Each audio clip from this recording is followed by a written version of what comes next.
Olá, tudo bem? Seja bem-vindo mais uma vez a esse encontro, uma entrevista, um podcast. Quero convidar você a participar conosco. Quem estiver ouvindo, vendo, venha junto a esse momento de reflexão, um momento de reflexão que faz nos entrar nas Escrituras Sagradas, mas hoje eu trago um convidado que é um professor, o Dr. Anderson de Azevedo. Ele trabalha e é sócio no escritório Azevedo, Pípolo e Cremonese. Eu quero convidar vocês a acreditarem que é possível a gente parar por um momento no nosso dia, dedicarmos uma hora e pouco do nosso tempo para falarmos das coisas de Deus, falarmos do reino de Deus. O Dr. Anderson, ele é formado em mestre em Direito Negocial e também doutor em Processo Civil. E uma das especialidades dele, nós estávamos conversando recentemente, é a respeito da filosofia política e jurídica. Então quero convidar vocês a participarem junto conosco e entrar nesse processo. Dr. Anderson, seja bem-vindo a esse momento. Agradeço de coração por estarmos juntos mais uma vez. Obrigado, Juliano, pelo convite. É uma honra poder participar desse encontro com você e com todos aqueles que buscam mais conhecimento da palavra, mais entendimento sobre a própria existência e entendimento também sobre as coisas de Deus. Sim. Então, estamos felizes de poder participar e, de alguma forma, contribuir com aquilo que já ouvimos e agora temos a semear, a transmitir. Muito legal. E eu tenho certeza que vai contribuir bastante, porque esse olhar, esse aspecto, essa lente jurídica olhando para as disciplinas e a obediência, desde os patriarcas, né? Esse é o assunto que nós vamos começar falando. Como é que foi isso, assim, quando a gente fala disciplina, obediência, como é que é isso com a lente jurídica? É interessante, né? A palavra disciplina vem de discípulo, né? Que significa ter uma referência, né?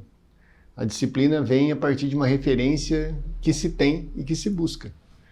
A disciplina vem não como algo, às vezes, natural, né? Mas algo que é buscado, é desejado e que provoca na nossa vida transformação. Sim. E olhar para a civilização hebraica é muito interessante, porque a história dos hebreus, eu não sou professor de teologia, sou professor de história do direito, né? Sim, gostaria de fazer essa referência, porque às vezes temos teólogos nos ouvindo e pode haver alguma incongruência, né? Mas a história do direito hebraico, melhor dizendo, né? Ela pode ser dividida em 5 momentos distintos, segmentados. Né? E o que se percebe de um modo geral, já antecipando a nossa conclusão, né? Nós chegaremos talvez em outro local, mas antecipando aquilo que buscamos, é que na medida em que a civilização hebraica ela foi observando, ela foi cumprindo, ela foi obedecendo às regras que foram estabelecidas, primeiro pelos patriarcas, por meio dos seus costumes e tradições, derivados da vontade e da manifestação de Deus, aqueles que eram escolhidos para representá-lo, e depois pela própria palavra escrita, né, que foi sendo escrita, que foi sendo elaborada, que foi sendo produzida. Na medida em que essa civilização ela colheu e obedeceu, a civilização progrediu. Ela se consolidou, atingindo um determinado apogeu. Mas, em determinado momento, isso, de alguma forma, foi se perdendo. Os relacionamentos estabelecidos, né, por este povo com outros povos, o que associa ou associou diretamente a violação da vontade que havia sido consignada na lei, foi gerando uma perda de sustentação política, uma perda de sustentação jurídica, até que aquele povo acabou sendo completamente dominado. Então a obediência traz isso, traz esse ponto de sucesso, de prosperidade, de benção, olhando pelo aspecto divino de Deus. Quando a gente fala de leis, vem na nossa mente diretamente Moisés. Sim. Mas nós vamos voltar um passo atrás, alguns passos atrás, e nós vamos falar a partir do patriarca ali de Abraão, né? Sim. Eu gostaria de ler, junto com você, se você me permitir. Claro. Logo no início ali em Gênesis, logo no começo, capítulo 12, Eu estou com uma versão aqui, que é a Nova Versão Internacional. Então, no capítulo 12 diz assim: Então o Senhor disse a Abrão, saia da sua terra, do meio dos seus parentes e da casa de seu pai, e vá para a terra que eu lhe mostrarei. Farei de você um grande povo e o abençoarei. Tornarei famoso o seu nome e você será uma benção. Abençoarei os que abençoarem e amaldiçoarei os que amaldiçoarem. E por meio de você, todos os povos da terra serão abençoados. Começa aqui, né? Como é que um homem comum, pelo menos assim, aspectos, né? É convidado por uma divindade. Naquele tempo ainda não sabia exatamente quem era Deus, o nome de Deus, não tinha isso bem claro para eles, porque eles serviam outros deuses, né, naqueles tempos. E essa voz fala com Abraão e fala para ele sair, onde tinha regras, normas, instruções de outros deuses, né? Então, fala para nós um pouquinho disso, dessas politeísmo, as leis. É uma região, Mesopotâmia, né? Abraão é de Ur. Ur é uma das primeiras cidades que se formaram, né? Quando a gente estuda a história do direito, a gente estuda também que o direito ele nasce nessas unidades, certo. O direito escrito nasce nessas unidades urbanas que vão se formando principalmente na Mesopotâmia. E Abraão, ele era de uma dessas cidades, né? Mas naquele momento em que ele se desligou da parentela, como narra o texto bíblico, né? E ele foi chamado para esse desafio, né? De iniciar a formação de uma nação, ele passa a adotar um modelo de direito primitivo, que é um direito não escrito. A Mesopotâmia, ela já tinha um direito escrito, ela já tinha ordenanças Sim. baseadas justamente no politeísmo. Sim. Todas as civilizações antigas, elas estabelecem uma relação entre o direito e a religião. Sim. Não há uma diferença entre o jurídico, o ético e o religioso nas civilizações antigas. Sim. Foi assim na Mesopotâmia, foi assim no Egito, né, até a chegada dos romanos e dos gregos. Mas Abraão é chamado, e quando ele se desliga da parentela, dos seus parentes, quando ele sai da casa do seu pai, ele se desliga das tradições e dos costumes da sua casa. E Deus começa a ministrar no coração dele esses valores que serão fundamentais para a formação da civilização, né, hebraica, do Entendi. Povo hebreu, da civilização hebraica. Então esses valores que ele vai trazendo, provavelmente assim, pela nossa leitura bíblica, a gente percebe que Deus escolheu ele justamente por alguns valores que ele tinha, que era diferente dos irmãos dele Sim. e do próprio pai. Porque o pai aqui, pelo jeito, estava vivo ainda nessa é do meio da tua parentela e do seu pai, né, da casa do seu pai. Então, provavelmente o pai dele estava vivo. Então, Deus, percebendo que ele tinha alguns valores fundamentais, que a partir desses valores ele poderia, então, criar uma nova geração, um novo povo a partir disso. Até então não existia hebreus, né? Como um terreno, né? Como um terreno em que Deus vai semear os seus valores no coração de Abraão. E é interessante que a linha abrâmica, né? Abraão, Isaac, Jacó, essa primeira fase, essa é a primeira fase do direito hebraico, ele é justamente organizado, as famílias, elas se organizam, elas se estabelecem a partir de valores patriarcais. Né? É como se tivéssemos assim, uma referência. Né? A família, assim como hoje é o Estado, quem dita as regras por meio do seu sistema legislativo, do seu sistema judiciário, resolve os conflitos. Né? Esse fundamento, essa unidade política, ela é menor, é a própria família. Entendi. E é interessante a gente pensar nisso porque a primeira ordem jurídica com que todos nós lidamos em nossa vida é com a ordem jurídica familiar. Certo. Que se estabelece pela autoridade patriarcal de alguém. Né? Pode ser um pai, se não existe uma mãe, mas existe uma autoridade dotada de legitimidade que determina o nosso comportamento.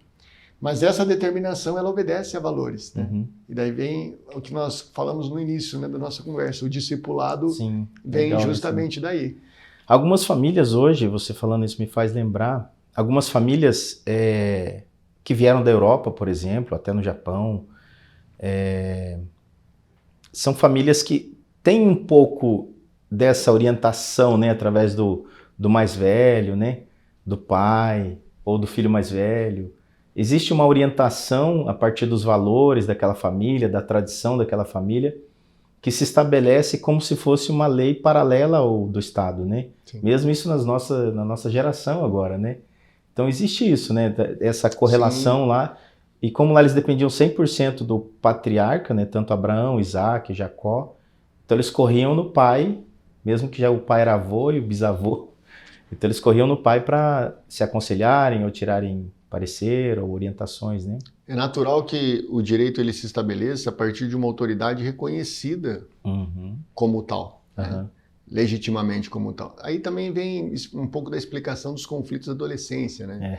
Porque na adolescência, de certa forma, nós amadurecemos e nós conseguimos, de modo mais crítico, perceber também algo que não víamos em termos de desvios comportamentais da autoridade que nos impõe a ordem, né? E aí vem um pouco dos conflitos, né? Enquanto somos mais imaturos, não percebemos isso. Mas é interessante pensar que toda autoridade ela é constituída nessa primeira fase por Deus. Então, as decisões, elas são inquestionáveis. Se você pudesse resumir a palavra direito hebraico, como que você definiria isso, assim, de uma forma mais simples, talvez, um pouco mais a nossa fala? Nessa primeira fase, eu definiria como uma tradição, um costume que é estabelecido pela vontade de Deus, né? Por meio dessa autoridade. É interessante que isso não é uma situação excepcional.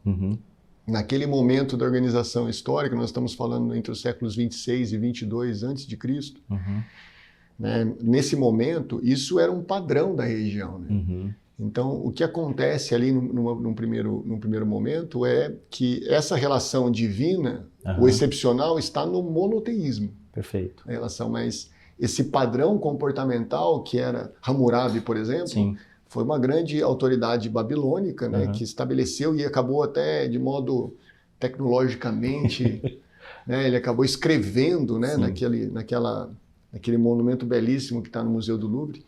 Ele acabou escrevendo a lei ali. E isso aconteceu depois também, né, com Moisés, né? Quando Moisés acaba, naquele período que é intermediário entre essa primeira fase e a segunda fase, quando Moisés escreve, né, começa a escrever, né? A partir dali que se começou a escrever a legislação mosaica e o direito mosaico. Mas nessa primeira fase, respondendo objetivamente, eu definiria como uma tradição, um costume que é derivado diretamente da vontade de Deus. Então dá para a gente entender bem que não existia uma lei propriamente dita, mas existia uma tradição, provavelmente oral, né? Oral. Sim. E vinda dos patriarcas que ia estabelecendo a partir dos valores e dessa iluminação da parte de Deus, desse diálogo que ele tinha com Deus. Mas não é escrito. Porque a gente costuma associar a lei a uma lei escrita, né? Mas é uma norma. Uma norma. A norma é uma regra de conduta, esteja escrita ou não. E nós, é interessante ver que nesse momento aqui temos uma pluralidade jurídica. É verdade. Em termos de fontes do direito, né? De onde surgiram as regras comportamentais que nós entendemos como válidas. Muito legal isso. Quando a gente fala Abraão, Isaac e Jacó. Isaac passa quase despercebido aí, né? Essa transição. Mas Jacó cria uma grande divisão de novo por conta das 12 tribos, né? Nesse período todo de Abraão, Isaac e Jacó, eles precisaram passar por outros reinos, por outras terras.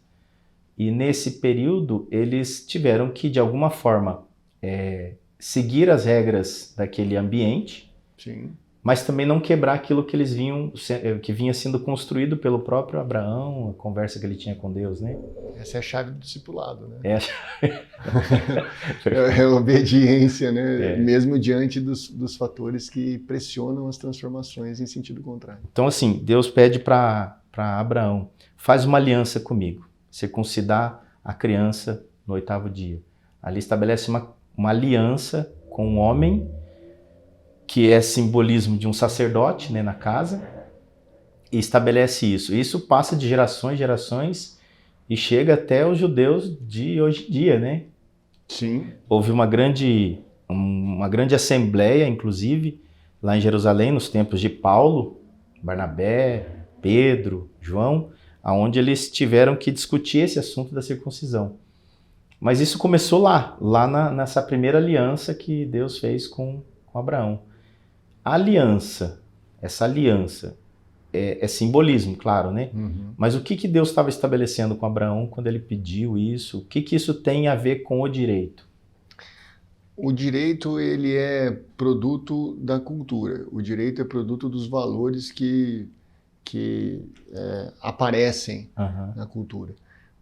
Quando a gente olha para a civilização hebraica e a gente consegue perceber como essa aliança, essas normas que foram estabelecidas, esses valores que foram introduzidos inicialmente por Abraão, por Isaac e por Jacó, como eles se perpetuaram, né? Você acabou de falar que séculos depois, e talvez milênio depois, nós vemos eles ainda discutindo essas questões. Uhum. Isso está associado, e até a cultura jurídica trata disso, né? As razões pelas quais esses valores eles se perpetuaram nessa geração, isso está associado à sacralidade da norma jurídica, à legitimidade da norma jurídica. E que, apesar das influências todas contrárias, e a gente vai estudar, nem vamos falar aqui sobre as últimas etapas da civilização, né? Eles trouxeram isso até a atualidade.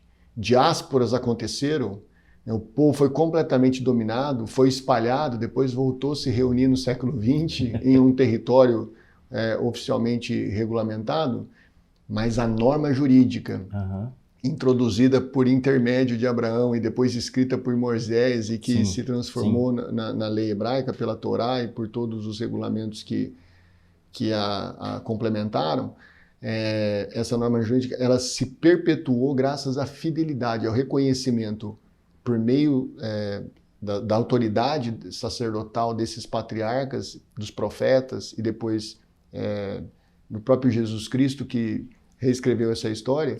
Né? Elas se perpetuaram graças a essa fidelidade, ao reconhecimento da legitimidade da lei. Então a fidelidade, a obediência, a disciplina, tudo isso levava o povo a uma prosperidade já prometida de Deus para Abraão. É isso que nós estamos falando, né? Sim.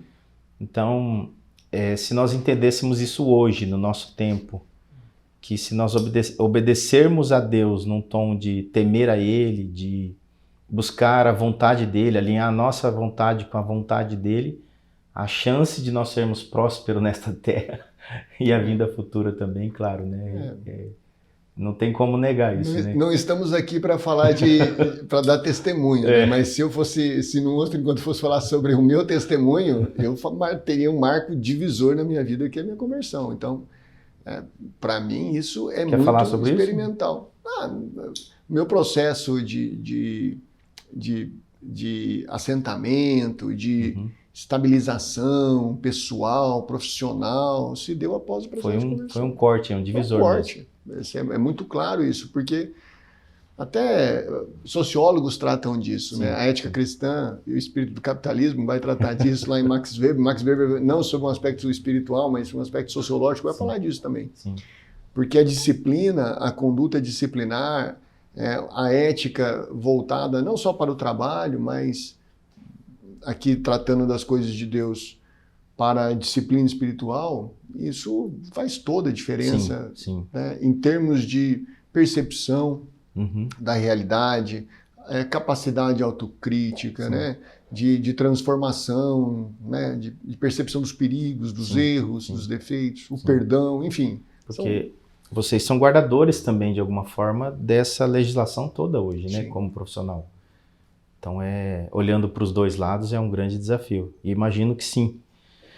Quando nós falamos de divisor, né, na sua vida aí, vamos deixar para um outro momento testemunhal. Jacó também teve um momento de divisão, né? Ele precisou se desligar da família dos pais dele e ir para uma terra que é onde o pai dele saiu, que era Harã, aí se tornou Padã-Arã. E aí ele precisou voltar para essa terra, meio que fugido do irmão dele, porque de alguma forma ele tomou, né, ou ele acabou conquistando, não vamos entrar nesse assunto agora, a primogenitura, né? Que é o direito da benção do pai no primeiro filho. Ele acabou, de alguma forma, trazendo isso para ele, era um desejo que ele tinha, ardente, a gente lendo a escritura a gente percebe. Quando ele conquista isso, automaticamente ele precisa se desvincular da família e ir para um outro reino, um outro lugar. E aí como é que ele leva, de novo, né, esses valores? Ele chega lá sem nada, absolutamente sem nada. No meio do caminho ele faz um voto. Até então a gente percebe que nesse voto que ele fez, ele diz que o pai de Abraão e o pai de Isaac, o Deus de Abraão e o Deus de Isaac, agora é o Deus dele. Então até então eles, enquanto tinha o patriarca, o Deus não era o dele, né? Era o Deus dos pais. Então, de repente ele assume, então, se o Senhor me abençoar na minha ida, já contando com a volta, na minha volta, na minha permanência lá, e ele não imaginava que ele ia enfrentar aquela situação com o sogro dele, aquela situação toda. Então ele faz esse voto e diz que ele adotaria, ou ele estava assumindo essa questão de que Deus, esse Deus único, era o Deus dele também. E ali foi um divisor, se tornou Betel, né? Ele teve aquela visão em sonho, enfim. Essa passagem que a maioria que está ouvindo sabe. Quando ele faz isso e vai morar naquele lugar, ele precisa submeter todas as normas, disciplinas daquele local, né? E, de novo, há uma quebra, uma ruptura, mas como é que ele lida com isso? Aí, de novo, com o olhar jurídico. Essas interfaces normativas, né, que nós vivenciamos, né, no nosso dia a dia, elas são muito comuns. E ele o faz também de modo sólido, porque ele acredita firmemente que aqueles valores que foram introduzidos pela sua ascendência, em que pese em determinados momentos eles não serem relativizados, mas não se conformarem também, mas permitirem que, para a garantia de um relacionamento estável com outros povos, né, desde que os princípios estruturais eles não sejam ofendidos. E isso é interessante, né? Porque na atualidade, só puxando para a atualidade, né? Sim, é importante fazer esse link. Né, nós vivenciamos isso, né, constantemente. Né? Nos relacionamos com outras crenças, com pessoas que professam outras fés, né? Outras crenças, que acreditam em outros deuses. Outros que não acreditam. Outros que não acreditam em absolutamente nada. Essas referências do Antigo Testamento, elas nos inspiram. Sim. E assim como Jacó, depois José, talvez tenha passado por algo ainda mais intenso no Egito, o seu filho. E vemos como isso vai se projetando, né? Sim. Então, você entrou num ponto aí, a gente está mergulhando, a gente vai mergulhando mais fundo. Então, a gente está descendo um pouquinho mais. Então, Jacó vai até a terra do sogro dele. O sogro dele faz negociações com ele, de forma que, sem ele perceber, ele está dando para Jacó um grande patrimônio, né? Patrimônio material e tudo. Claro, todo com a benção de Deus sobre a cabeça, por obediência. Vamos destacar a palavra obediência, né? Obediência de Jacó a Deus.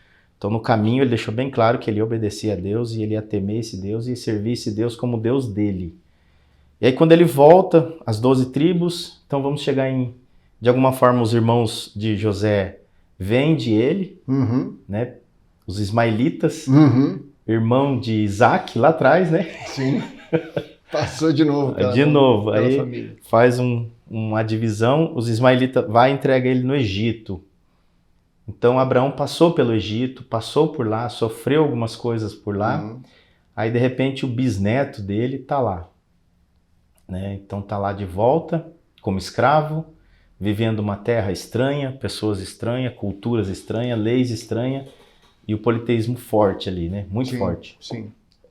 Comparado até um dos deuses, Elohim, né? Os deuses, um deles é Horus, que é o deus deles vivo, que é o faraó. Né? Então imagina lidar diretamente com o Deus vivo, que é assim que eles tratavam, né? Então eles tinham um gesto lá para legislar, né? O direito no Egito ele é chamado de teocrático, teogâmico e teofânico. Teofânico porque a ordem jurídica ela é personificada na pessoa de Faraó, considerado como Deus, como você mesmo mencionou.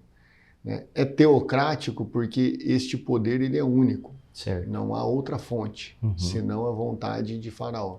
E é teogâmico porque o direito, essa ordem, essa autoridade jurídica, ela se perpetua, né, para a herança, né, de Faraó. Os filhos, eles possuem a mesma natureza divina Sim. que o próprio Faraó. Então, é uma ordem que se quebra apenas por eventos cataclismáticos, assim, né? E isso aconteceu para rompimento de dinastias. E nesse período aí de José, houve uma grande fome na terra, os pais dele e os irmãos precisaram ir até eles, aí passou a viver com eles, houve um perdão, uma reconciliação. Sim. Nesse período José já era o governador do Egito. No direito internacional, costuma-se dizer que esse é um dos primeiros tratados internacionais que aconteceram. E os egípcios, eles são sempre referenciados como os primeiros povos que realizavam grandes tratados internacionais. E aí eles se tornaram uma potência nesse período. Sim. Né? Potência mundial. Sim, sim. Então foi o primeiro tratado internacional. Império, né? Império. Uma civilização imperial, imperialista. E estava lá um filho de Deus, servo de Deus, um moço, já um mancebo, mas já homem, casado, com filhos, ajudando a continuar aquilo que começou em Abraão, aquela promessa que Deus fez com Abraão. E aí passa-se o tempo, eles se multiplicam, um povo já chamado de hebreus, né? O Habiru. Esse povo se torna uma grande nação dentro do Egito, porque eles tinham terras prósperas, o lugar que eles ficaram foi dado pelo próprio faraó da época de Moisés. Então eles podiam cuidar do gado deles, das ovelhas, da plantação. Só que passaram os anos, né? Se eu não me engano, também foram 400 anos. Sim. E eles se esqueceram de Deus. Sim. Muitos deles se esqueceram até das promessas de Deus, das alianças. O direito se perdeu aí, a obediência, a disciplina? O que você acha? Agora é uma opinião pessoal sua. Eu creio que ele se perde. Se perde, né? Não tudo, né? Não sistematicamente, não tudo. Não é a essência. Legal. Talvez a essência da ordem... transita, né? No direito a gente costuma dizer que os princípios, certo, eles são a essência normativa. Perfeito. A essência normativa está no princípio, que é uma norma mais abstrata, que é uma norma mais genérica, né? As regras, os procedimentos, eles vão se perdendo. Né? Enquanto os hebreus se associam na história nessas 5 fases, né? Já estamos terminando a primeira, mas nessas 5 fases, enquanto os hebreus eles se associam a outros povos e eles quebram os ritos sacramentais e processualísticos da civilização, a benção ela vai se reduzindo. E aí eles se tornaram, de governadores e donos de propriedade, se tornaram escravos. Exato. Não escravo como a gente entende hoje na nossa cultura, né? Mas um escravo que serve. Eles poderiam plantar, poderiam colher, só que a menor parte ficava com eles. É o inverso de nós hoje. A gente trabalha, produz, e a maior parte fica com a gente e uma parte vai para o governo, né? É grande, mas vai.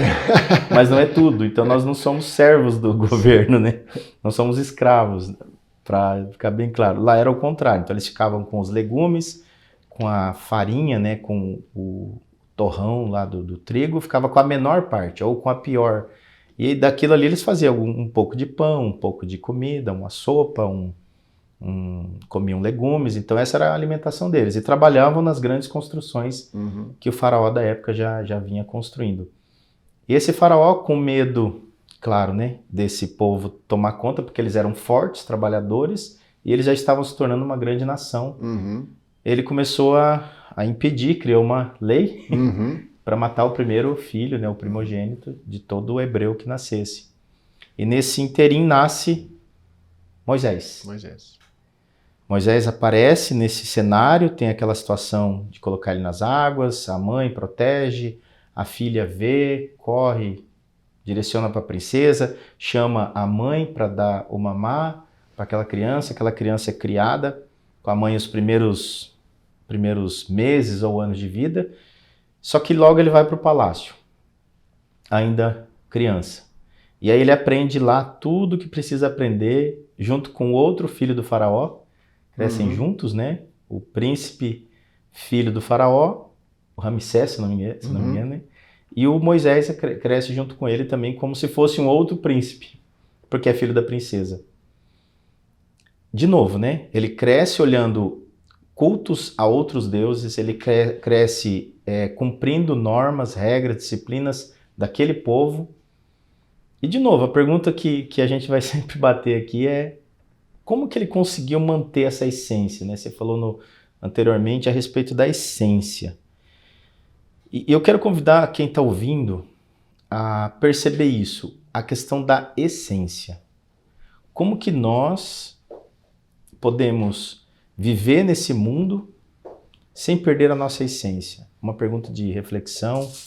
Como que Moisés passou por isso? Em um dado momento ele sente essa necessidade de se voltar ao povo dele e depois ele tem que se desligar, vai para o deserto.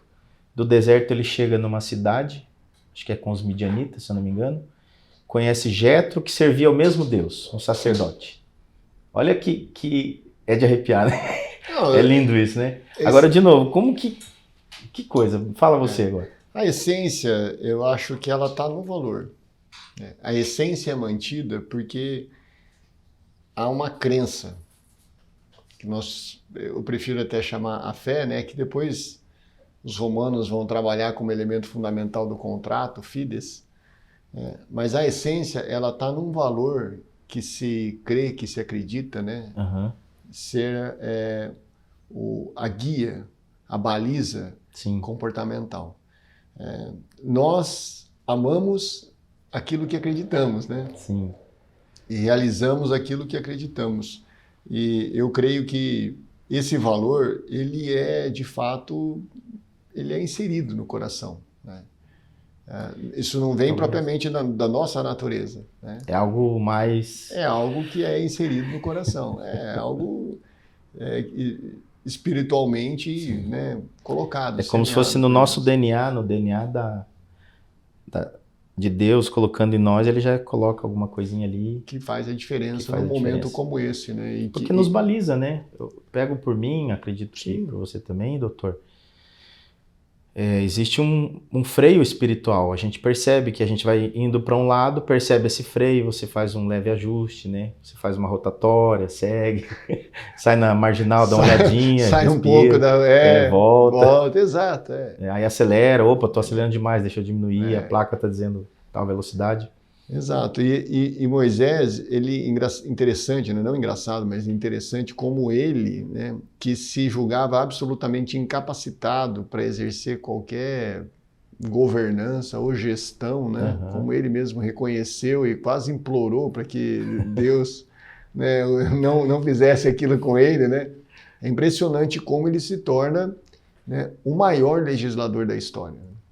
A ponto nos tempos de Jesus, o sumo sacerdote, o sinédrio, que eram os 70 que sentavam ali naquele ambiente do sinédrio, tinha uma cadeira que chamava cadeira de Moisés, que era o lugar que o sumo sacerdote se sentava para fazer julgamentos. Das 10 leis se tornaram 613 leis, normas, instruções, né, regras. Mas olha só que interessante. Só deu um pulinho aqui. Não, mas olha que interessante, né, a sua fala, porque você fala sobre uma perspectiva judaica, né, e eu já falo sobre uma perspectiva secular e jurídica. Legal. Moisés foi o maior legislador da história. Você está falando esse ponto final. Eu estou falando, assim, pela obra monumental que ele produziu, né? E pela forma como essa obra ela se perpetuou na história, porque ela ainda hoje a referência,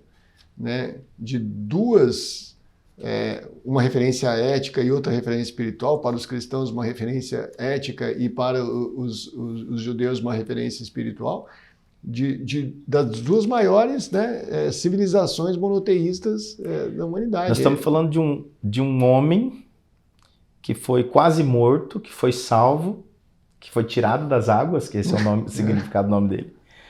Não significa legislador, né?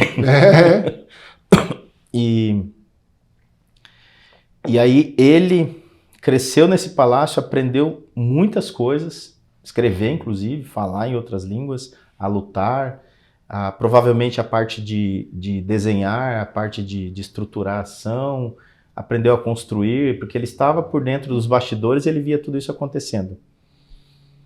E aí, de repente, ele vai para o deserto, passa por todo aquele processo, vai lá para esse lugar, lá o sogro dele permite ser pastor, que é uma profissão na época, ainda para alguns, ainda é uma profissão a mais simples que tem, né? Uhum. E ele vai pastorear, aí aparece a sarça ardente, fala com ele tampa os olhos, não quer ver, não quer falar. Em alguns momentos, como você falou, ele não quer fazer isso de jeito nenhum, porque ele sabe o peso que tem. Ele saiu fugido tanto dos faraós quanto do próprio povo hebreu, porque acusaram ele de ter matado. Agora você vai matar os nossos também? Uhum. Então ele saiu envergonhado daquela terra, né? Então, olha só, como que Deus pode tirar uma pessoa, fazer com que ele aprenda tudo que ele tem que aprender. Ele sai para um momento, parece que daí então tudo aquilo vai ser jogado fora, não precisa mais, aquilo tudo é esterco, como diz Paulo, né? Esterco no sentido positivo da palavra. E de repente, essa inspiração divina de ser um dos maiores legisladores em vários aspectos, né? Em várias lentes. Aqui em Êxodo 20, por exemplo, foi quando escreveu, né, os 10 mandamentos. E tá assim: e Deus falou todas estas palavras. E aí ele escreveu: eu sou o Senhor, o teu Deus, que te tirou do Egito, da terra da escravidão. Não terás outros deuses além de mim. Então, por que isso? Porque naquele período tinham vários deuses. Eles eram... Só que aquele povo do Egito não adorava outros deuses, né? Eles guardavam isso também. Só que eles também não adoravam a Deus, o Deus único, o Deus criador e formador. Eles ficavam só trabalhando, vivendo e esqueceram de Deus no sentido de não conseguir cultuar, até porque era proibido, tinha muitas restrições lá no Egito. Aí vem as pragas, né, todo aquele período, e eles saem e aí começa um novo processo de relacionamento com Deus. Moisés, Deus e o povo. A nuvem, o fogo, água se abrindo, o mar, travessias, tudo isso. Quantas coisas eles precisaram ver para que pudesse um dia chegar Moisés e escrever, aliás, né, ele subir no monte e trazer escrito de lá, pelo menos as 10, né, iniciando ali as 10 mandamentos. Do ponto de vista jurídico, os mandamentos eles passam a ser escritos porque há necessidade de se publicar essa norma para que ela seja disseminada no coração do povo. Sim. O direito, de um modo geral, nesse tempo, ele passa a ser escrito em pedra. Essa também não é uma exclusividade da legislação mosaica, né? O próprio Código de Hammurabi já escrito aqui, já falado aqui, ele também foi escrito na pedra. É uma cultura jurídica da época. Curioso saber isso. É escrita pictográfica. Uhum. Né?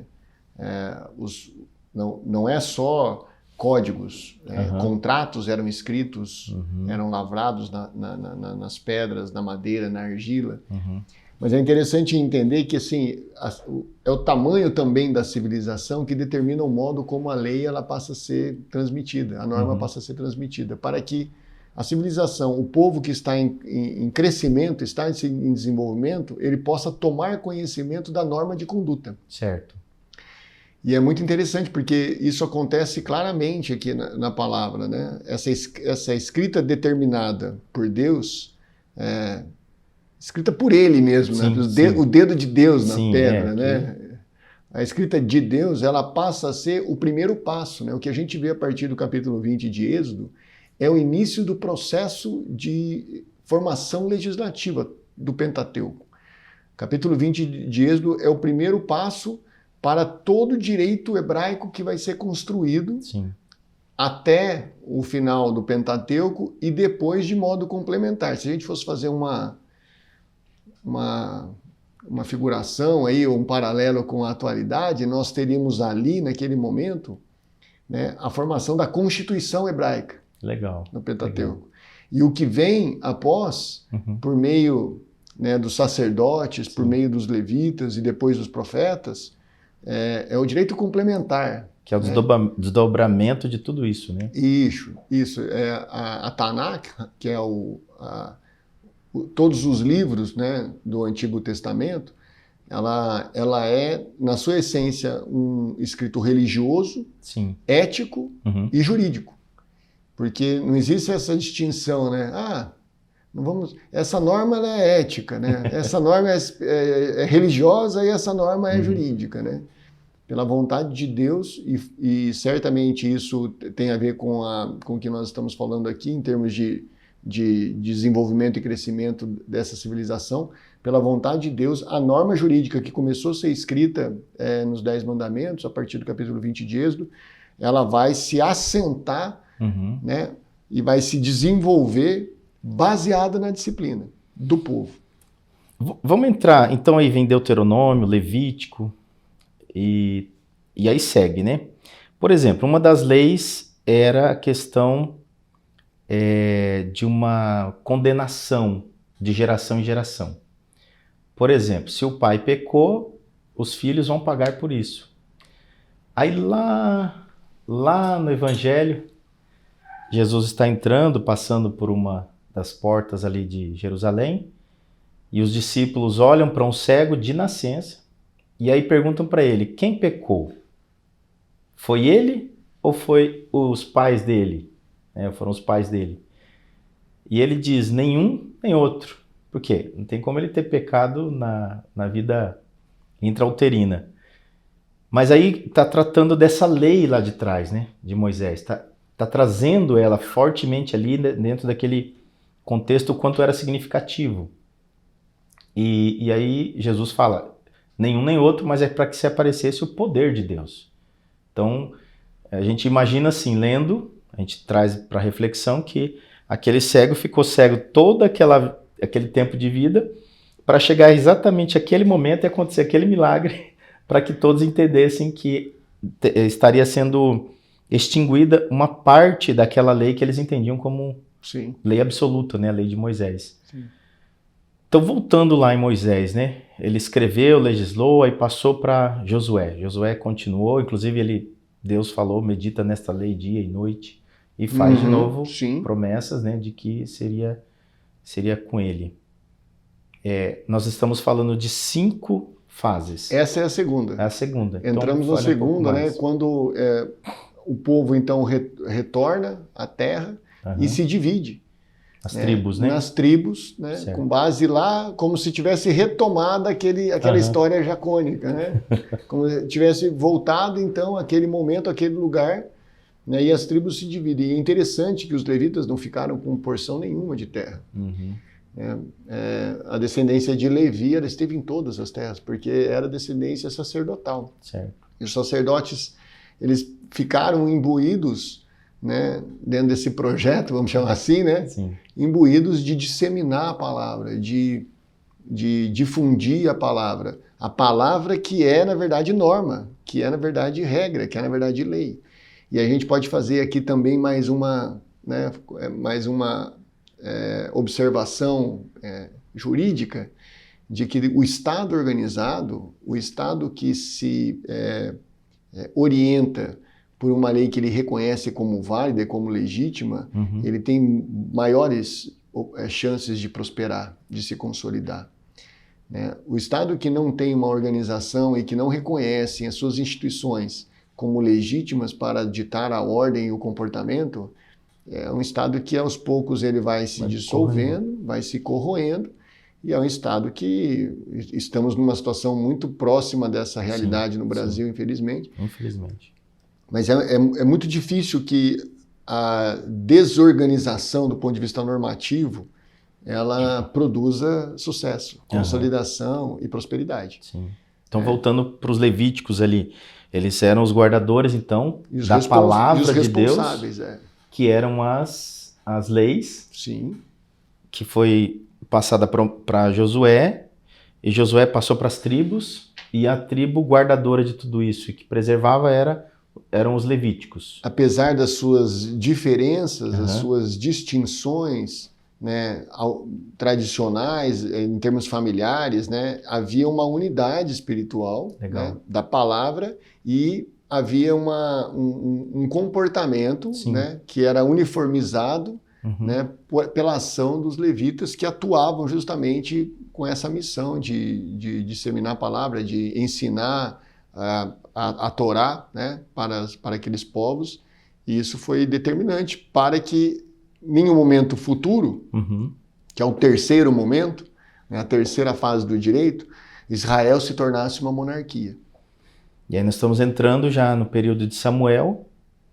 Samuel, um juiz, então tiveram vários juízes nesse período. Importante, né? A palavra juiz, nesse período, não é parecida ou não é própria da atual, né? O juiz era o governante. Legal. O juiz, ele não tinha essa... Hoje nós falamos, quem é o juiz? O juiz é quem julga um caso.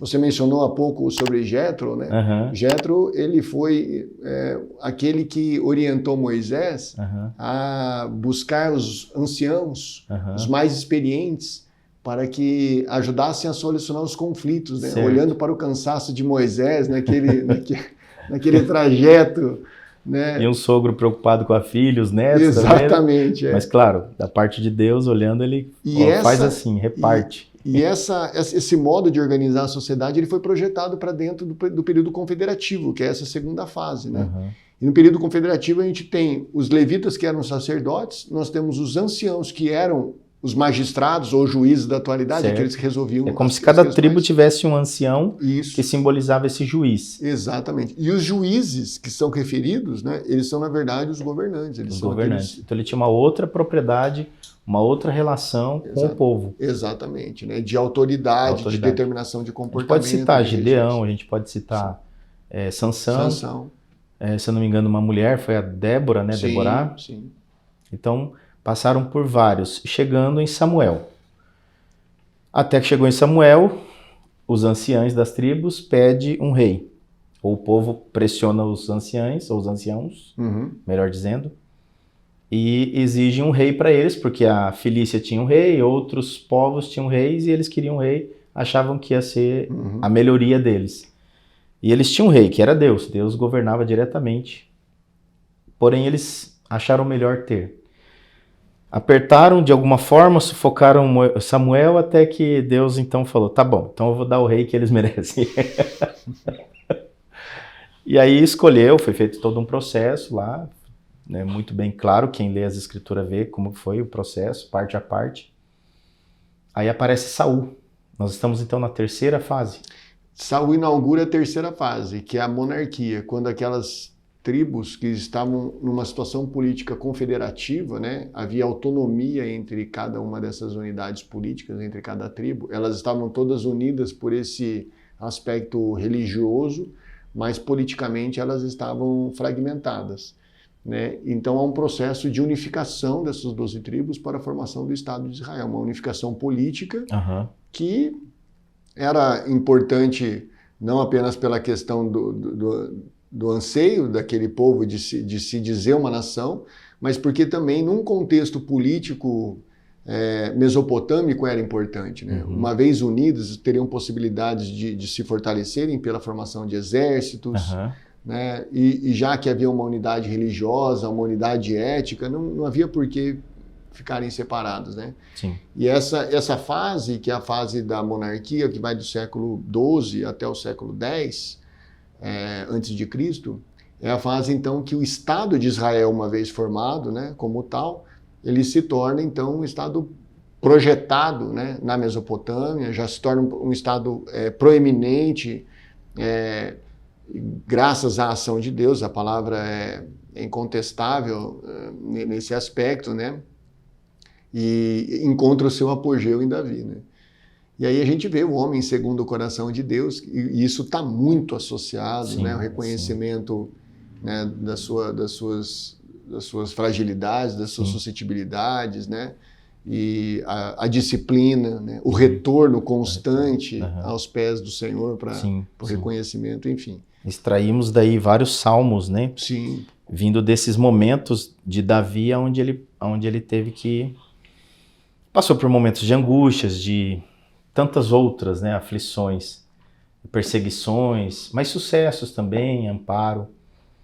Então, Saul em queda, por talvez assim, de forma resumida, mas não se apeguem a esse resumo, mas só para facilitar aqui a nossa conversa, desobedeceu a ordem de Deus. Samuel chega, ele fez uma oferta, a oferta não era para Deus, era para o povo parar de pressionar ele diante de uma guerra, né? E ali Samuel já fala, seu reinado acabou daqui para frente. Indisciplina. Então, voltamos. A importância de termos disciplina e obediência e o quanto isso nos leva a uma benção, falando da parte mais espiritual, religiosa, como queiram, e a indisciplina que nos leva para um outro caminho que é a perdição, ao fracasso. Desorientação. Então, assim, a gente está tentando fazer um paralelo também com o empresarial, com o público de estudantes, com o público de estudantes de teologia, de direito, com pessoas religiosas, pessoas que são de diversas comunidades religiosas no sentido de comunidades cristãs, percebendo os pontos aí onde a pessoa se perde por não seguir a disciplina ou ser indisciplinado, não obedecer a Deus, aquilo que Deus tem determinado. E aí, você citou muito bem a questão de Davi, um coração segundo o coração de Deus. O que significa isso, se a gente pudesse traduzir? Significa que ele fazia a vontade do Pai, porque o coração dele pulsava para esse lado. Então não era difícil para ele, porque o coração dele já inclinava para isso, só que ele era um humano. A gente vai lá em Israel, fui lá recentemente, e a gente percebe assim o quanto Davi ainda é gigante lá, lá em Israel, Jerusalém, a cidade de Davi. Imagina se ele não tivesse tido alguma indisciplina, imagina se ele não tivesse desobedecido a Deus, imagina se ele não tivesse cometido pecados, né? Eu não sei, mas talvez ele seria maior do que o próprio Senhor Jesus, né? Para aquele povo lá. Sim. Então, tudo tem um caminho, né? Tudo tem um propósito, tudo tem um alinhamento, porque o plano de Deus ele é maior do que tudo isso. Sim. A missão de Deus com o ser humano na Terra, ele é maior do que tudo isso. E eu queria que você falasse um pouquinho sobre a hombridade da família antes da gente ir para o quarto e quinta fase. Quando a gente fala em hombridade, eu li recentemente uma palavra de um livro de um pastor chamado Edward Cole.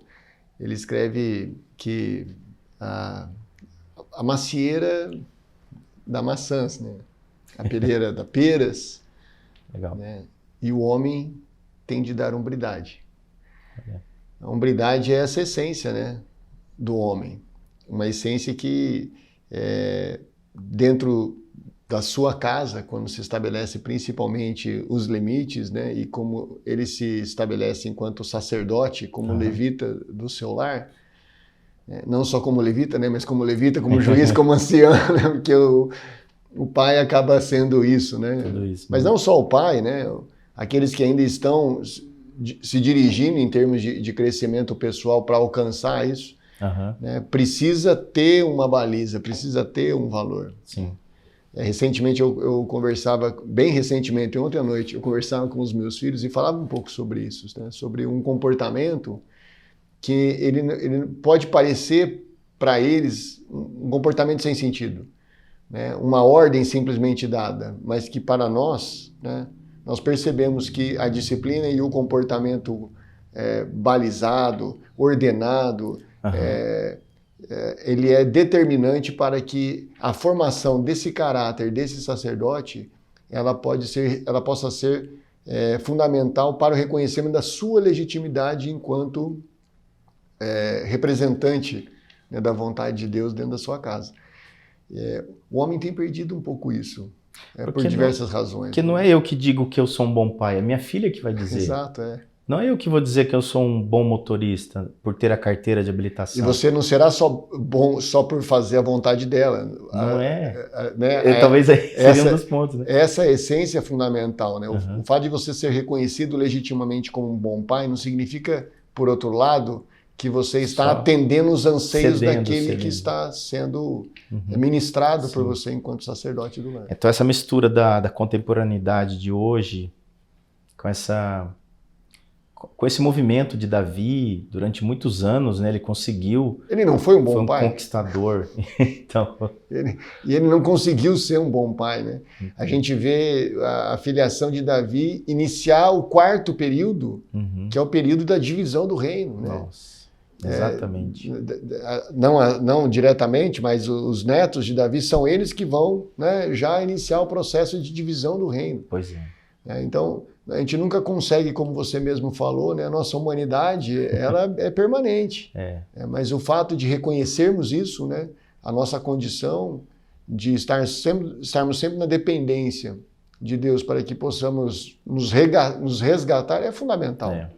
Perfeito isso. Eu tenho lido sobre a hombridade e tenho visto, né, testemunhos nas obras assim, impressionantes de homens que, apesar de adotar um determinado comportamento que é mais adequado para, né, para os padrões, para os padrões que são o da legalidade, não diria isso, mas o padrão daquilo que é adequado para um comportamento social, né, vez ou outra se desviam, né, e como isso está associado à nossa natureza, né, a natureza que temos que está permeada pela corrupção. Nós somos corruptos, falhos, pecadores por natureza, né? Natureza. Então nós somos salvos. Só que ainda não. Somos salvos, mas ainda falta uma parte que é quando Jesus Cristo vier e aí completa toda a justificação, né? Sim. A justiça dele foi cumprida ali na cruz. Mas voltando, a gente tem esses pontos como seres humanos. Que observação que a gente precisaria ter, se a gente pudesse parar agora e fazer uma observação de tudo isso que nós conversamos, é a respeito da obediência a Deus, né? Quando a gente entende isso claramente, que quando nós voltamos e pedimos para que Deus nos dê um coração segundo o coração dele, não sei se seria uma ousadia falar assim com Deus, mas de forma respeitosa, alinhar os nossos desejos com os desejos que Deus quer, inclusive para nós mesmos, né? Porque tudo que a gente tem é Ele que deu, né? Tudo. Então, nesse sentido, a gente alinhar os nossos desejos com o que Ele quer para nós, porque Ele sabe o que é melhor. Um pai sabe o que é melhor para o filho. Sim. E trazendo isso, assim, esse apogeu de Davi foi o grande momento, né? Tanto de conquistas de terra, estabeleceu ali em Jerusalém a capital deles, né? E foi o período mais conquistador. Mas daí para frente algumas coisas aconteceram de novo, né? Que fase nós estamos indo agora? Nós estamos indo para a 4ª fase, né? Já é o início do processo de declínio, né?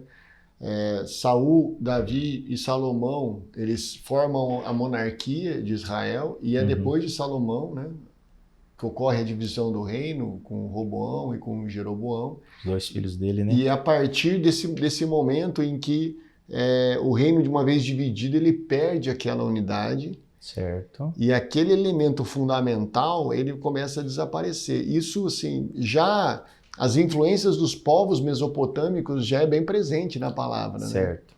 E a fase seguinte, que vai ser a partir do século IV a.C., a gente já vai ter, melhor dizendo, segundo antes de Cristo, que é a última fase, já é a fase da vassalagem, quando desaparece completamente o poder político hebraico, né? Desaparece o Estado de Israel, porque ele vai sendo tomado pelos assírios, persas, babilônicos, depois os gregos e, por fim, os romanos.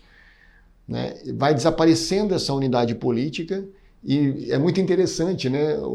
A parte final ali do Velho Testamento, né? Como há os profetas, eles alardeiam a necessidade da retomada, do resgate, da obediência, da restauração da lei, da restauração dos templos, da restauração dos procedimentos, né, de uma retomada da sacralização comportamental, né, como às vezes a gente vê os pastores, né, exatamente, nessa luta, suplicando dentro dos templos, né, meu povo, vamos acordar, o tempo está chegando. Os Neemias da vida. Exato, né, os pastores, eles me lembram muito esses profetas que ficam, né, vamos resgatar, vamos retomar. Vamos reconstruir os muros. Exatamente. Vamos edificar, né? E essa parte final, essas duas últimas fases, elas mostram bem como os valores eles acabaram sendo comprometidos com esse compartilhar, né, dos valores que eram os valores de Deus com os valores mesopotâmicos, persas. Nesse período misturou vários impérios, o povo se misturaram, poucas tribos foram preservadas, né? Principalmente a norte foi toda misturada, né? Exatamente. Todo o norte de Jerusalém ali. Aí Benjamim, talvez a tribo de Judá um pouco mais, por isso que são judeus, né? Eles se veem assim um pouco mais preservados.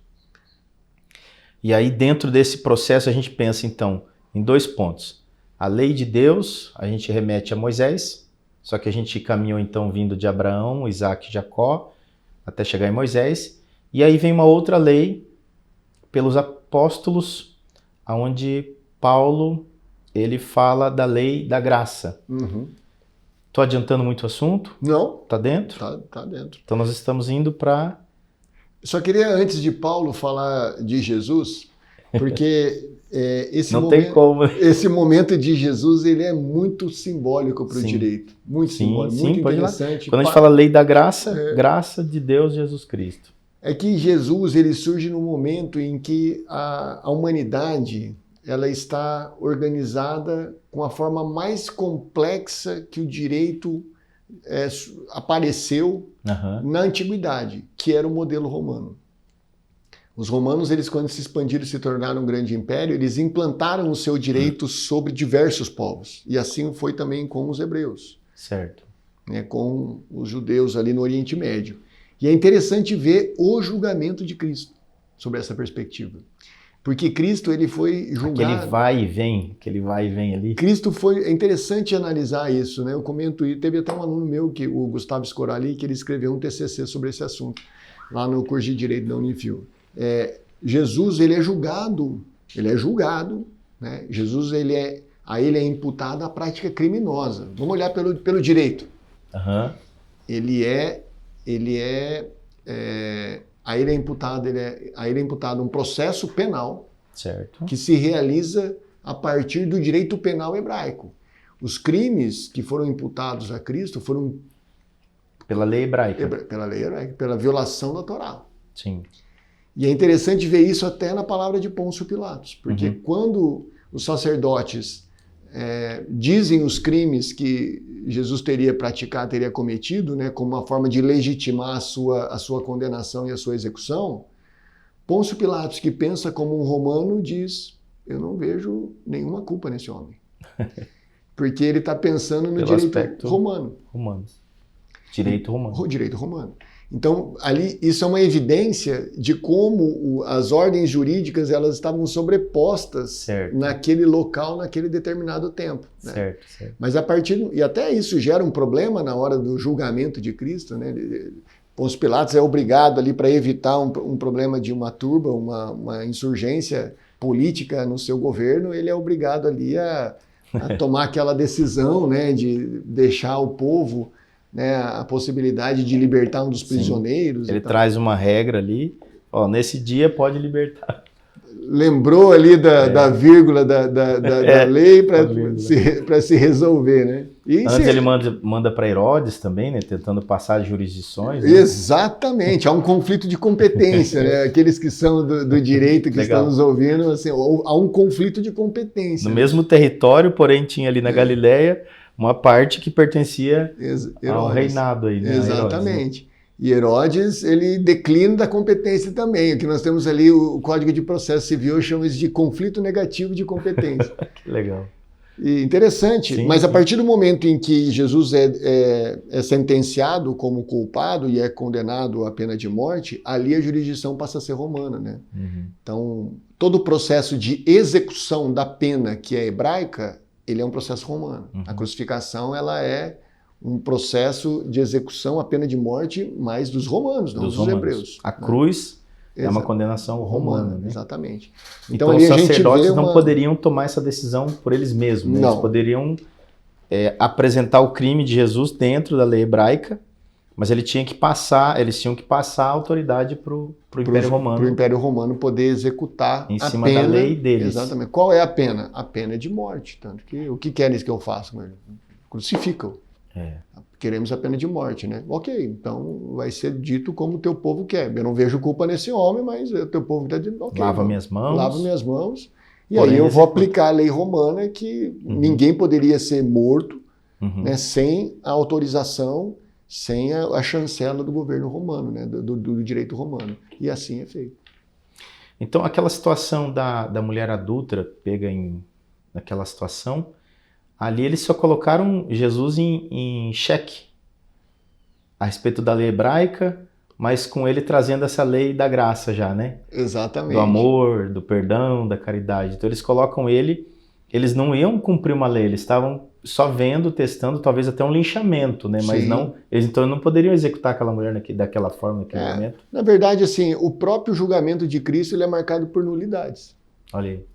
O julgamento de Cristo não se poderia processar e julgar ninguém no período da noite. Então, durante toda a noite, né? As testemunhas que foram ouvidas eram testemunhas que foram ouvidas no período da noite. Se tivesse segunda instância, então... Não, ia ser anulado. Ia recorrer e anular. Se viesse para o Supremo do Brasil, então nós teríamos um problema seríssimo. Teríamos aí vários anos. Mas graças a Deus precisava passar por aquilo, né? Exatamente. Para que nós tivéssemos esse direito. Exatamente. Né? Direito, falando em direito. E aí caminhamos então para a quinta parte? Essa parte em que se desaparece completamente o poder político hebraico, né? Poder político e jurídico, que eles se submetem completamente às leis dos povos que os dominaram, né? Ela se perpetuou, ela foi até a diáspora, né? E ela, na verdade, depois com a difusão do povo hebreu, do povo judeu por todo o mundo, né? Esse momento ele vai acabar definitivamente em 1945. Essa última fase. Agora, né? Agora, no tempo dos nossos pais agora. A vassalagem que começou no século II antes de Cristo e que se projetou por toda a medievalidade e pela modernidade, ela vai acabar na atualidade, né? As nossas leis hoje, elas são baseadas em bastante termos romanos, orientações romanas? Sim, né? O direito continental, né, da Europa continental, ele foi baseado no sistema romano, né? Quando os romanos eles foram invadidos, né, pelos bárbaros, miscigenou a ordem. Mas o poder político romano que desapareceu deu lugar ao poder da Igreja Católica que surgiu a partir do quarto século. É isso que eu ia entrar, então. A Igreja Católica, o calendário, né? Isso, então, a partir do quinto século depois de Cristo, né? Isso foi, assim, tem a ver com Paulo, você citou Paulo, né? Mas Paulo, ele consegue disseminar o Evangelho de uma forma absolutamente inexplicável, né? Absolutamente não, porque ela é explicável do seu ponto de vista espiritual, né? Certo. Mas humanamente inexplicável, né? Sem nenhum recurso. Aí é onde ele entrou aqui. Nossa. Nenhum recurso tecnológico, nenhum recurso financeiro. Com os limites até de grafias e linguagens. Exatamente, né? O que aconteceu entre os anos de 70 e 280 foi algo assim muito impressionante do ponto de vista da disseminação ideológica do cristianismo, de como o cristianismo, enquanto o evangelho, enquanto ideologia, né, falando do ponto de vista jurídico, sociológico, ele se desenvolveu a ponto do próprio império, né, em 313 permitir o laicismo, e depois, em 380, oficializar o cristianismo E é um momento em que a igreja, então, se institucionaliza, né? E que se torna também um problema, né? Depois. Quando você fala isso, me faz lembrar aquela passagem, Romanos, Cântico de Vitória, 8, versículo 31 ou 32, onde muitos pregadores que eu já vi falam isso para um caminho mais da prosperidade, essa teologia mais da prosperidade. E, na verdade, tem a ver com o que você está falando, que tudo isso que Paulo semeou, plantou, colocou como alicerce, que é Jesus Cristo, fundamentou nisso, ele diz isso para os romanos e fala, nada nos separa do amor de Deus que há em Jesus Cristo. Nem a morte, nem a nudez, nem a fome. Ele está falando isso para os romanos. É interessante. Ele não está falando isso numa teologia da prosperidade, que Deus vai te dar isso. É o contrário. Ele está falando para os romanos que prenderam os cristãos, mataram as crianças, colocaram fogo nos homens no meio da praça. Não é olhando para o futuro, é olhando para o passado. Então, tudo isso ele estava falando. Sabe o que aconteceu com esse povo aí que vocês perseguiram? E vocês que já são convertidos? Nada nos separa. Ele inclui os romanos que estavam vindo, e inclui os cristãos que eram judeus e os cristãos convertidos, gentios. Nada nos separa do amor de Deus que há em Jesus Cristo. Então, todos aqueles que se colocaram, entraram, creram em Jesus Cristo e segue isso de forma assim contundente nas entranhas da alma, as pessoas começam a entender o que esse cântico de vitória quer dizer. Que é o que você está dizendo aí. Como é que pode, de 70 até os anos 280, matarem cristãos, perseguirem cristãos, o Império Romano passar a perseguir, e aí o cristianismo cresce. Quanto mais se persegue, mais cresce. Aí, de repente, o imperador fala, espera aí, não dá para perseguir esse povo, não. É mais fácil eu me converter e converter todo o meu império. Então ele olha para o sol, vê uma cruz, alegando ele, né, que se tornou cristão, e diz, pronto, amanhã amanhece todo mundo cristão agora. E aí o império dele volta a se restabelecer, faz alianças, faz acordos. Não sei se ele foi convertido mesmo ou não. O que a história diz para nós é que a mãe dele era convertida. A mãe dele, você está falando de Constantino. Constantino, sim. Bem lembrado. Então, aí já estamos aí no ano 300, né? 280, 290, 300. Isso. Aí, Constantino, acho que é do 313, ele é do 313, e depois é Teodósio quem acaba oficializando. Também acaba, os imperadores que vêm, né, são cristianizados, eles acabam oficializando daí o Império Romano. Mas já numa fase em que o sistema romano já está completamente comprometido. Né? Então, muitos dos valentes do exército do Império Romano se convertendo ao cristianismo, como é que eles iam defender? Né? E interessante como esse momento já de apagar das luzes, né, da influência da força política romana e jurídica romana, como ele foi importante. Porque quando os bárbaros eles invadiram, né, mencionamos há pouco o território romano, eles miscigenaram as suas culturas, as suas tradições com aquele povo que já estava cristianizado, certo, e do ponto de vista jurídico estava romanizado. Né? E houve ali uma miscigenação abaixo da Alta Idade Média, que é o período que vem, do século V até o século X. É um processo em que a igreja vai assumir esse papel, esse vazio do poder político, certo, que foi deixado pelo Império Romano. Sim. Então desaparece uma ideologia política romana e surge o direito canônico. O canônico, né? Que aí o Papa passa a ter a palavra final. Exatamente. Né? Aquelas bulas, né? Tem a institucionalização da igreja levou... São 3 fontes, né, do direito canônico, né? O direito divino, que ele chama, ius divini, que certo, é a própria palavra inspirando a autoridade legislativa papal. Certo. O segundo é o direito positivo, o próprio direito escrito canônico, as bulas papais, as decretais, né, os regulamentos papais. E, por último, o costume e a tradição. Porque o povo germânico, que é o povo bárbaro que invadiu esse território, ele trouxe o direito primitivo novamente ao território ocidental. E aí a igreja utiliza, né, inclusive as reuniões semanais, né, as missas, na figura do padre essa autoridade para que ele pudesse transmitir a palavra, né? Pudesse trazer a palavra para aquela população miserável, analfabeto, que não tinha acesso. Quem tinha acesso ao conhecimento, à informação, era a igreja. Nossa, era fechado, né? E ela se tornou, então, o único instrumento de revelação da vontade de Deus soberano. Só que bastante comprometido em razão das interfaces políticas. Mais de 1000 anos. 1000 anos. Nos 500 primeiros anos, entre o século V e o século X, de forma bem condutente e de consolidação, e do século X ao século XV, quando começam a surgir as universidades, né, o pensamento vai se racionalizando novamente, né, pelo acesso à literatura clássica, isso vai acabar se perdendo. Para a gente finalizar, tá bom o papo, né? Que bom, fico feliz. Vamos falar sobre justiça. Paulo também, apóstolo, falando da graça, falando de Jesus Cristo, ele fala a respeito de que a justiça veio por meio da fé. Então ele vem destacando fortemente a fé, que é o que Jesus veio na terra trazer no coração do ser humano, o dom da fé. Depositando no coração do ser humano o dom da fé. E ele é o autor e consumador da fé. Então quando ele escreve aos Romanos, ele diz que a justiça vem por meio da fé.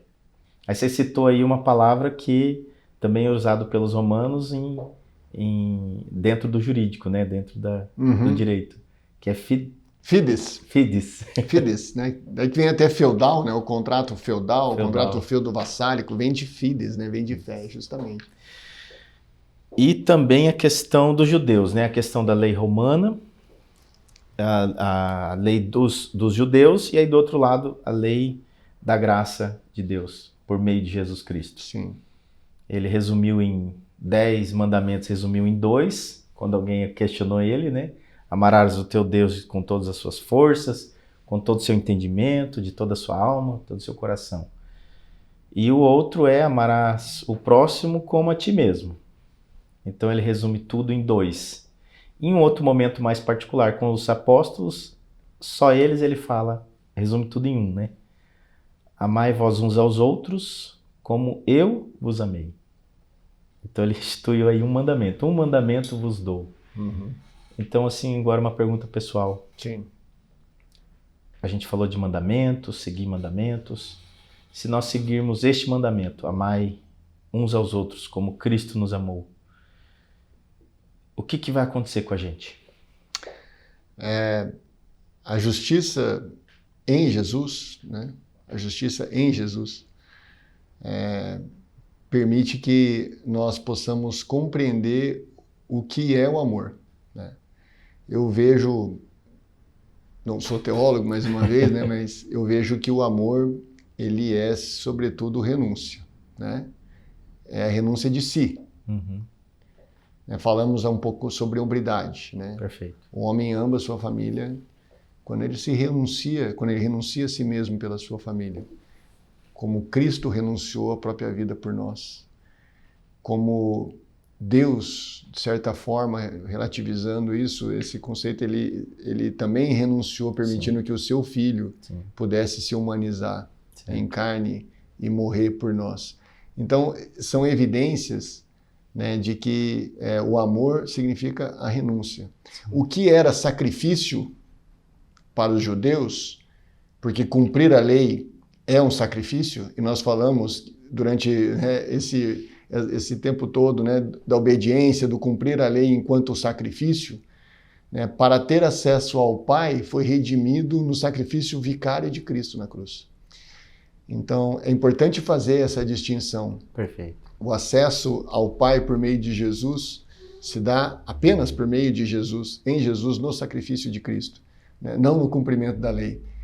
E talvez muitos cristãos, né, tenham dificuldade de entender isso e vejam os procedimentos, né, como um caminho para se conquistar a justiça, né? Quando na verdade a justiça ela vai se manifestar na nossa vida pela fé no sacrifício de Cristo por nós, né? É assim que eu entendo. Perfeito. E que o direito pretende, Nossa, que o direito me auxilia a compreender, né? Que bom, como ferramenta. Como ferramenta. Olhando para o direito, Você chega aqui. Eu chego. Paulo fez isso. Paulo foi um grande legislador também, né? Aprendeu ali dentro. Era um mestre já, então viveu aos pés de Gamaliel, um respeitoso homem da lei naqueles tempos. Acho muito interessante como Paulo ele consegue dialogar, né? Nós não estamos mais falando de Moisés, mas como ele dialoga, né, com os romanos, como ele dialoga com o povo macedônico, com os helênicos, com os gregos, enfim, né? E consegue dirigir a palavra comunicando a sua ideologia segundo o entendimento daqueles que ouvem, né? É maravilhoso isso. É um ato de amor. E falando em ato de amor, é muito bom falar sobre isso. Acredito que quem viu, ouviu até aqui, percebeu que não é só uma entrevista, se tornou um material até de estudo. Vocês podem, a partir disso, explorar, abrir mais e se aprofundar mais em pontos que a gente tratou aqui. É uma honra, um prazer poder conversar com você, Dr. Anderson, amigo. A gente já está caminhando há mais de 15 anos juntos, sim, é verdade. Uma parceria. Quero agradecer de coração mesmo por essa entrega, por essa permissão, por essa forma de falar, mantendo esse ponto e ao mesmo tempo entrando nessas conexões que a teologia nos permite. Eu também sou estudante de teologia, estou aprendendo, mas já quero de alguma forma contribuir para o reino de Deus, esse é o nosso desejo, né? Alguma mensagem final para encerrar? Quer colocar seus contatos ou depois a gente coloca? O que você acha? Pode colocar depois. Eu gostaria de agradecer muitíssimo, né? A ideia de conversarmos surgiu justamente porque nos aproximamos, né, na constituição do Instituto Medita Fé. Para mim é uma honra poder participar, né, desse momento com você, aprender com você e, como disse, não sou estudante de teologia, então me perdoem pelos equívocos teológicos aqui cometidos, mas principalmente contribuir com aquilo que eu já li sobre o direito e, na medida em que eu vou estudando a história do direito, eu vendo muita conexão com a teologia e isso me inspira. Sim. E eu gostaria de continuar acompanhando vocês para que eu possa, como você também diz, né, me tornar um aprendiz permanente e um discípulo. Um discípulo, exatamente. Muito bom. Quero agradecer vocês que participaram, estiveram conosco até agora. Compartilhe. Se você gostou, coloque um joia. Se não gostou, também deixe lá para nós. Comente, fale, faça perguntas e esteja sempre conosco. Até a próxima. Deus abençoe.